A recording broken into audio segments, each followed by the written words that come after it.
leitoras e leitores feministas, já que no canal e no nosso perfil no Instagram temos muitos rapazes, meninos participando e lendo e nos ajudando a construir essa ideia do pensamento feminista, da teoria feminista, para uma comunidade bem maior, bem mais ampla do que aquela da academia, das universidades.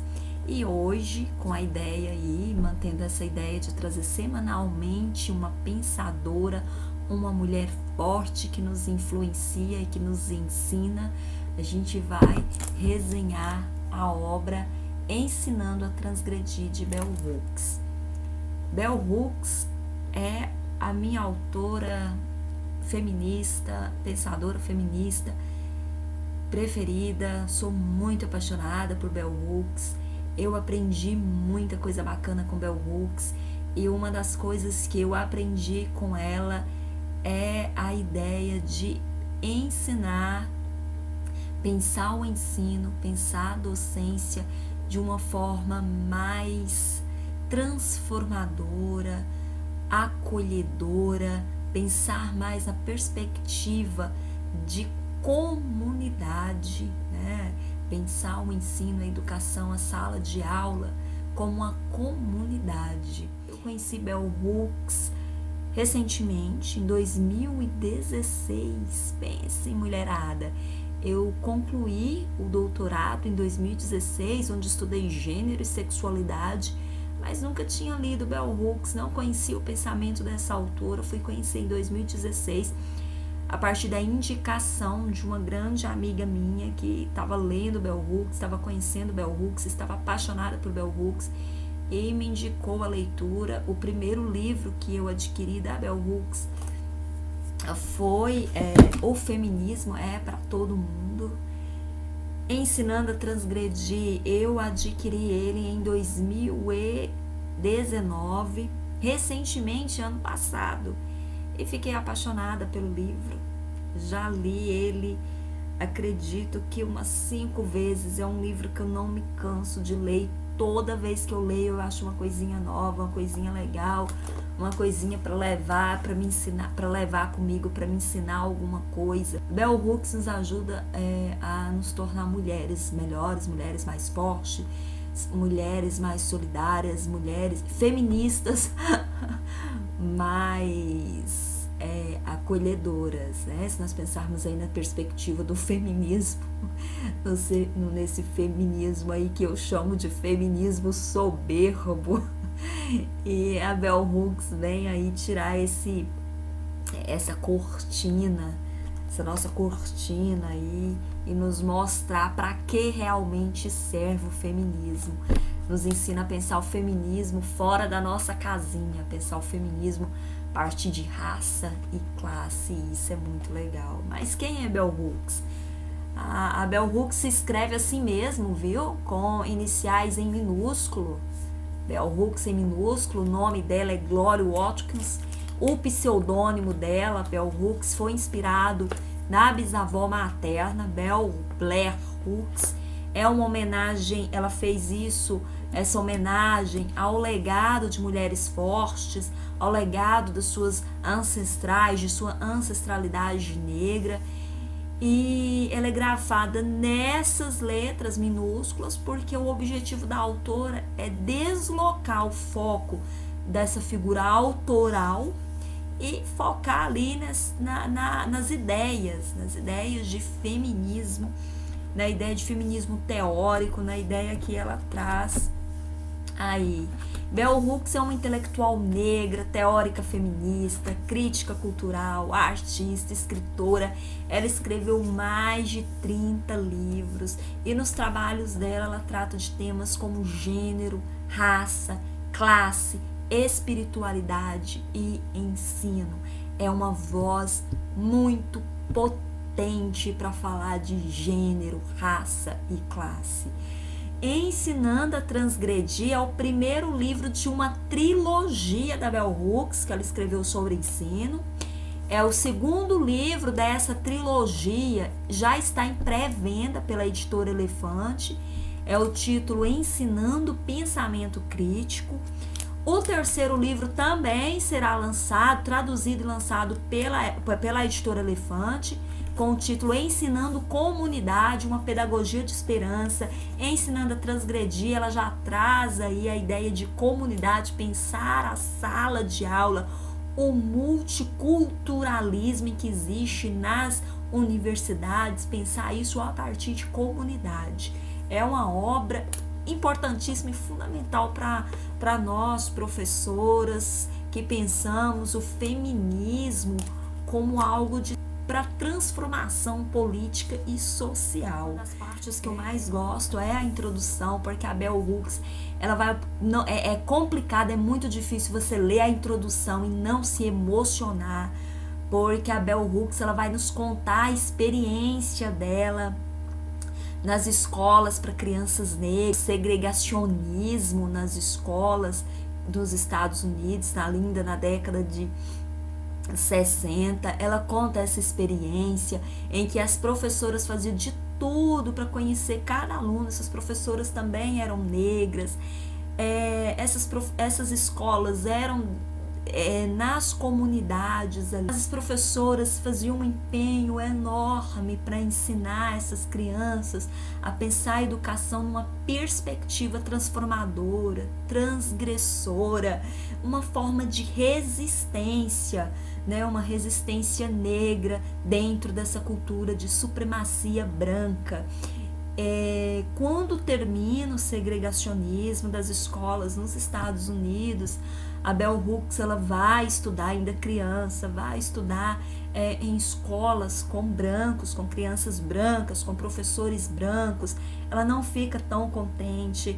Ela conta que amava estudar, amava a escola, porque ela via a escola como a educação, o ensino, o aprendizado como algo de resistência cultural. E quando ela vai ali para essas escolas não segregacionistas, ela não teria mais aulas com as suas professoras que compartilhavam a sua cultura, compartilhava o seu sofrimento, compartilhava suas dores, compartilhava aquele isolamento. Ela não teria mais essas professoras que a tratavam com igualdade, que tratavam ela como uma criança muito capaz, e ela foi ter aula lá com professores brancos, estudar com colegas brancos que tratavam com uma forma, né, como se eles estivessem em um pedestal, ela, Bell Hooks e as outras crianças negras em uma posição de inferioridade.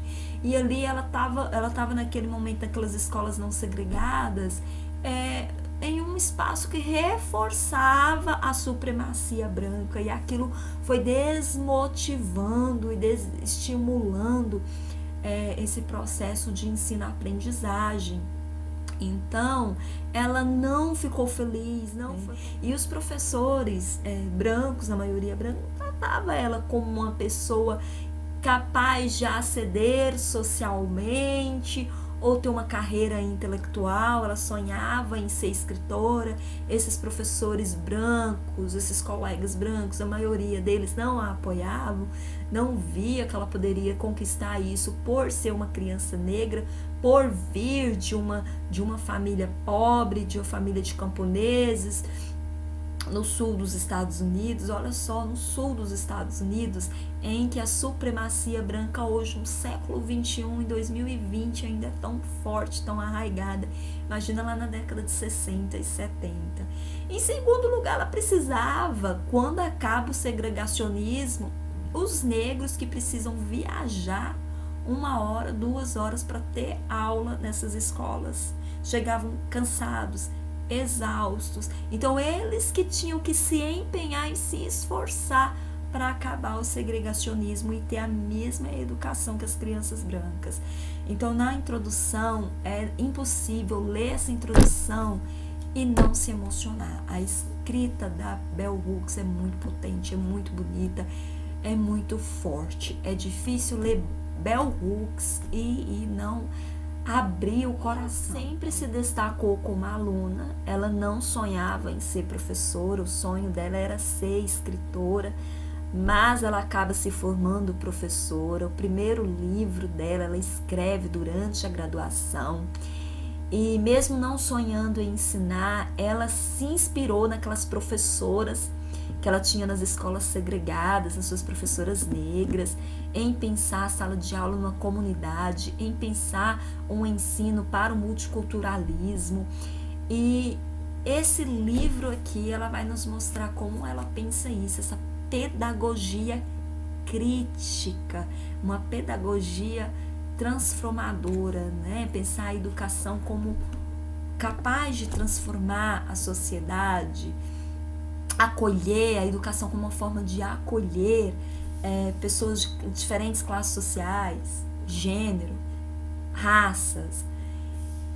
E quando ela começou a lecionar na universidade, ela usou essa militância, o seu espírito revolucionário em favor do feminismo, em favor de pensar a sala de aula em uma comunidade que agregasse mulheres negras, mulheres carentes.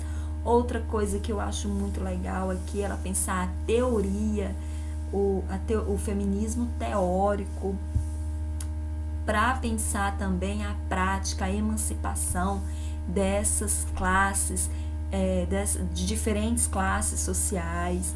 Ela usou a sua militância também para pensar a defesa dos direitos das mulheres nas universidades, pensar o feminismo a partir dessa concepção aí, dessa perspectiva, né? Essa perspectiva ampla e revolucionária e que acolhe e não exclui.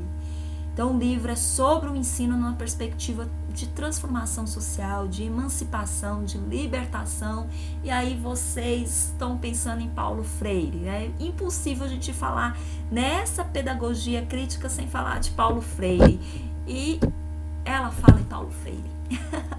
Ela fala como a pedagogia de Paulo Freire, como o trabalho intelectual do Paulo Freire influenciou ela, influenciou professores, principalmente professores negros nas universidades em que ela trabalhava. Influenciou os professores brancos, influenciou alunos brancos, mas principalmente professores e alunos negros.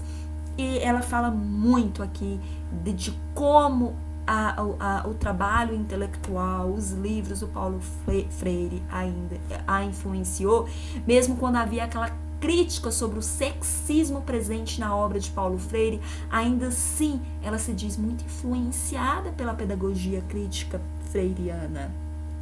Então, ensinar a transgredir é pensar em educar em uma perspectiva da mudança social, dos paradigmas sociais da atualidade, pensar o multiculturalismo, pensar essa concepção de patriarcado e supremacia branca, mas ali numa pedagogia crítica, né? E eu acredito que o melhor capítulo desse livro é o capítulo 4, é o encontro dela com Paulo Freire. O capítulo 4, ela narra, ela conta pra gente como foi esse encontro com Paulo Freire, como foi conhecer o Paulo Freire, como foi dialogar com Paulo Freire, como Paulo Freire reagiu às críticas que ela fez a ele. É um capítulo que também emociona muito, toca muito a gente, porque a gente pensa em Paulo Freire não como um intelectual, a gente não vê o Paulo Freire aqui como um intelectual, mas como uma pessoa grande, um grande ser humano. E como ele recebeu essa crítica, como ele acolheu essa crítica e como ele respondeu bem essa crítica lá de forma muito acolhedora, uma forma muito bonita, em que ele fala, sim, eu tenho que avaliar, eu tenho que pensar mesmo no sexismo presente nas minhas obras. E isso, o acolhimento do Paulo Freire a tornou ainda mais influenciada por ele, a autora ainda mais fiel às obras do Paulo Freire.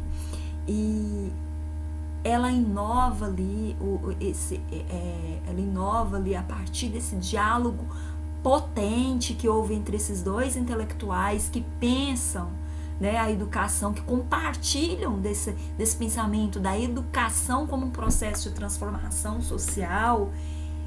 ela inova aquela praxis ali pensada pelo Paulo Freire ao incluir as mulheres negras nesse discurso, em pensar a teoria feminista com essa praxis de inclusão social e de empoderamento das minorias. Lá na página 92, no segundo parágrafo da página 92, ela diz: no mundo em que vivo o meu dia a dia, há poucas ocasiões em que pensadoras negras ou de cor se juntam para debater com rigor questões de raça, gênero, classe e sexualidade. Do meu ponto de vista, nós estávamos mapeando novas jornadas, tomando posse como mulheres negras de um território intelectual onde poderíamos começar a construção coletiva da teoria feminista. Ela fala aqui da importância dos movimentos sociais, do ativismo e da militância feminista se apropriar da teoria, aquela teoria que estava presa ali na universidade, na academia. E aí a gente lembra lá da praxis freiriana, quando Paulo Freire diz: teoria sem prática vira verbalismo. A prática sem teoria vira ativismo. Mas quando nós conseguimos unir prática com teoria, nós temos a praxis, que é a ação criadora e modificadora da realidade. Eu adoro isso, eu uso sempre para falar de pedagogia crítica, que nos faz muito pensar e refletir a nossa militância, nos faz refletir o nosso papel como educadores, nos faz refletir o nosso papel como feminista. Que feminista eu sou? Que professora feminista que eu sou? Eu estou acolhendo, eu estou excluindo, eu estou dentro do feminismo soberbo, dentro aqui da minha redoma de vidro, ou eu estou acolhendo, eu estou transformando o feminismo numa grande comunidade. Eu estou pensando o feminismo para além da sala de aula, para além da academia, para além do discurso. É um livro que nos faz pensar, nos faz refletir e nos faz ainda tentar mudar essa perspectiva da teoria, levar essa teoria de uma forma simples para os grupos subalternizados. Bell Hooks, ela diz: eu escolhi uma forma, eu sou muito criticada dentro da academia por escolher essa forma. Deixa eu ver se eu encontro aqui a página em que ela diz, lá na página 99 ela diz: criar uma teoria que fale com o público mais amplo possível. Já escrevi em outros textos e disse em inúmeras palestras e conversas que minhas decisões sobre o estilo de redação, o fato de não usar os formatos acadêmicos convencionais, são decisões políticas, motivadas pelo desejo de incluir, de alcançar tantos leitores quanto possível no maior número possível de situações. Pensar o feminismo para fora, esse feminismo teórico, fora da sala de aula, fora das universidades, fora da academia, ampliar esse discurso para acolher mais mulheres. O feminismo é para quem precisa do feminismo. É para as mulheres, principalmente para as mulheres que estão em vulnerabilidade. Principalmente para isso. O feminismo é para todo mundo, né? O feminismo é para todo mundo. Mas nós temos que entender que o feminismo é principalmente para mulheres que estão em nível de vulnerabilidade.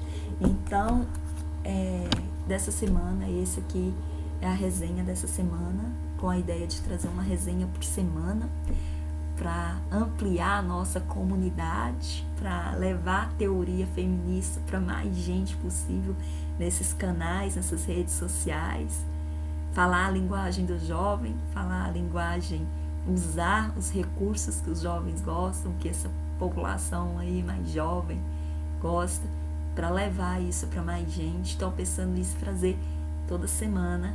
Dessa semana é a Bell Hooks.